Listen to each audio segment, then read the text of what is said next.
Ya, kita lanjutkan lagi. Tadi kita sudah belajar dari pengertian pemasaran, kemudian pentingnya dari pemasaran. Kita lanjutkan ke hakikat pasar. Jadi kita sudah tahu tadi ya bahwa usaha kita itu tidak hanya dalam artian tergantung pada pelanggan yang ingin datang atau ingin memilih, tapi kita juga harus istilahnya menjual atau kalau dulu itu kalau secara konvensional itu keliling ya. Nah ini bagaimana caranya kalau dengan era online ini kita kan tidak bisa keliling-keliling dalam artian kita keluar rumah atau um, mengunjungi satu persatu dari pelanggan kita atau calon pelanggan kita. Nah, dengan adanya era digital ini, kita bisa memanfaatkan berbagai dari aplikasi maupun teknologi yang sudah Anda kuasai gitu ya. Sekarang kan sudah banyak menggunakan kayak media sosial seperti Facebook, kemudian Instagram gitu ya. Kemudian ada lagi yang Twitter atau macam lainnya, apa pet atau apa ya. Nah, tidak itu saja kalau Anda ingin memperluas dari usahanya itu kan sebatas dari teman kita. Itu pun nanti kalau teman-teman kita itu awal gitu ya, maksudnya ya sesama mahasiswa atau ya masih istilahnya belum belum membutuhkan suatu hal yang itu menjadi barang-barang yang pokok gitu ya untuk dibeli, maka Anda juga harus memperluas dari pemasaran Anda. Nah, hakikat dari pasar itu bisa kita lihat bahwa apa sih pasar itu? Tadi kan sempat dijelaskan ya bahwa pasar itu yang saya tahu selama ini mengantarkan atau saya diminta atau disuruh orang tua ke pasar itu ya orang berjualan, Bu. Jualan apa gitu ya. Biasanya barang-barang kebutuhan pokok ya untuk makan sehari-hari. Dan tapi juga di pasar itu ternyata kalau kita lihat ya tidak saat ini juga masih ya, makanya di sini walaupun era pandemi karena tetap ya dari sektor-sektor perekonomian masyarakat itu tetap dikembangkan, ditingkatkan, maka pasar yang kita lihat itu semakin berkembang, tidak hanya jual kayak sayuran, buah-buahan gitu ya, tapi ternyata di dalam pasar itu juga ada yang menjual dari ya barang-barang yang sifatnya sekunder, tidak barang primer. Primer itu seperti ya ada makanan itu ya. Nah, sekunder itu yang kita butuhkan tapi tidak merupakan kebutuhan sehari-hari. Seperti ada peralatan rumah tangga gitu kan tidak setiap hari kita beli, tapi di pasar juga menyediakan.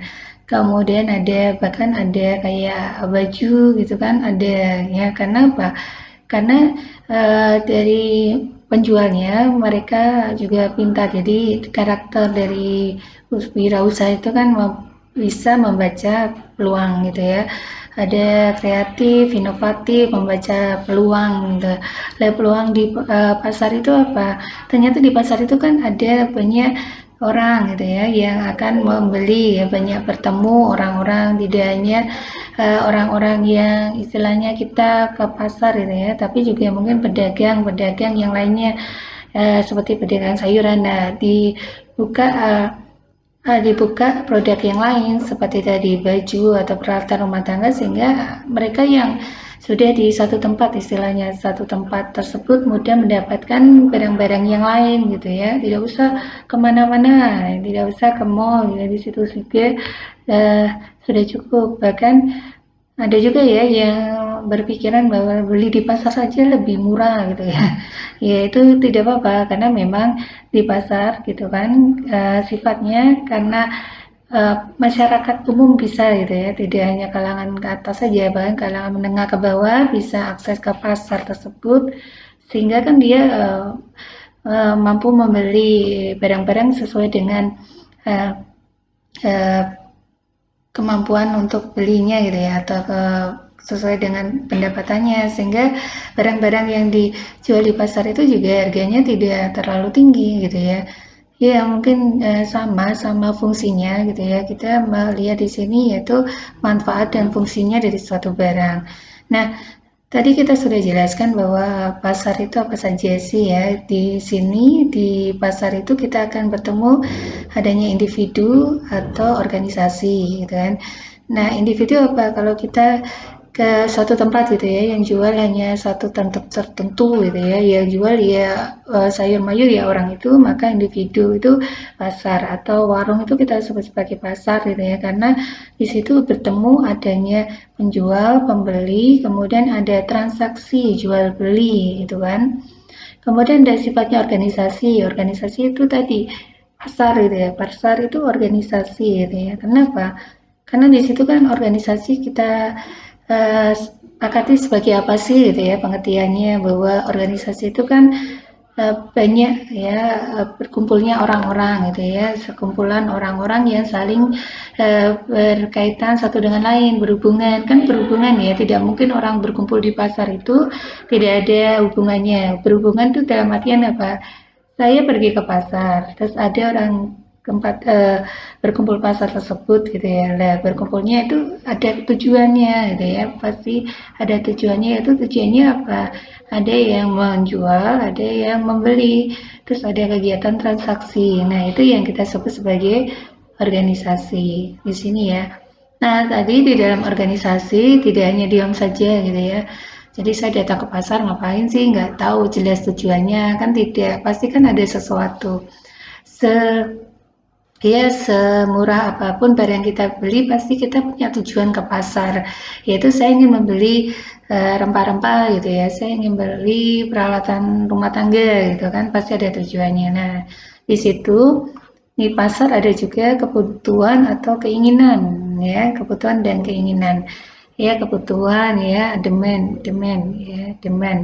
Ya, tulisannya demand gitu ya, demand itu ada kebutuhan gitu ya, ada butuh nih ya, orang jualan di pasar itu juga ada butuh, yaitu butuh untuk mendapatkan penghasilan dari usahanya gitu kan. Nah, kalau Anda datang ke pasar itu juga butuh gitu ya, butuh apa? Butuh mendapatkan barang gitu ya, untuk mencukupi kebutuhan untuk kebutuhan sehari-hari seperti makan gitu ya, atau membeli barang-barang yang lain, kebutuhan rumah tangga tadi gitu ya, atau yang lainnya.